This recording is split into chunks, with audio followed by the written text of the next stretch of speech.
Paano kung sabihin ko sa inyo na pwede kayong magpalaki ng inyong ari ng libre at kahit na nasa bahay ninyo lang ay magagawa ninyo. So if you do like my content mga madam and sir, no, just don't forget to please like, share, subscribe sa aking YouTube channel po, my new Facebook page, Instagram, and TikTok. And for today's vlog, ang topic po natin is how to make your penis look bigger safely and naturally. What?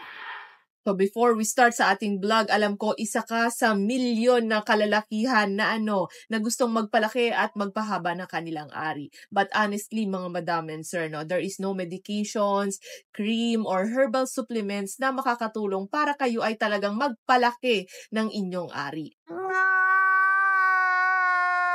But there are some free ways po na makakatulong para magmukhang malaki ang inyong ari. Number 1, continue having an erections. Opo, magpatuloy po kayong magpatigas ng inyong ari. Bakit? Kasi kapag kayo po ay nagkakaroon ng erection, continuous po ang blood flow papunta dyan sa inyong ari na magdadala ng oxygen para sa inyong mga tissue. At isa sa magandang bagay na nangyayari tuwing gabi-gabi ay nagkakaroon ng nocturnal erection or yung pagtigas ng inyong ari sa madaling araw. Ibig sabihin nito, patuloy po na dumadaloy ang oxygen dyan papunta sa inyong ari.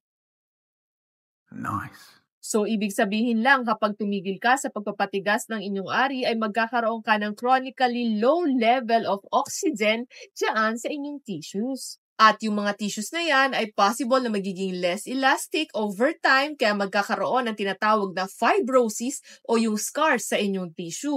So pag nagkaroon ka ng ganito, anong mangyayari? Magkakaroon ka ng maliit o pagliit ng inyong ari. Nasisira ulo. At kung kayo ay nagkakaroon ng problema sa inyong erections, make sure na magpakonsulta po sa inyong mga urologist. Next, number 2, try to lose weight. Opo, kapag po kayo ay naligo ng nakahubad, try nyo po hawakan ang alin. Hindi, joke lang.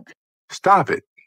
Get some help. Try nyo po hawakan sa taas ng inyong ari, sa baba ng inyong puson. Tinatawag po nila itong fupa or fat above the pubic area. So kung mapapansin nyo po, ang inyong erectile tissue ay umaabot hanggang sa ilalim ng inyong pelvis sa likod ng inyong pubic bone. So ibig sabihin lamang nito, napakarami nyo pong erectile tissue na hindi nyo po nakikita. At kapag ikaw ay tumaas ng timbang, yung mga fats dyan mabubuo sa area na yan at magkukos yan na mukhang maliit. Yes, mukhang maliit ang inyong ari. Next, number 3, itrim nyo po or i-shave ang inyong pubic hair. Actually, this is the easiest way para magmukhang malaki at mahaba ang inyong ari. And last but not the least, number 4, manage your anxiety. Paano naman ma'am napasok yung anxiety dito sa pagpapahaba ng ari?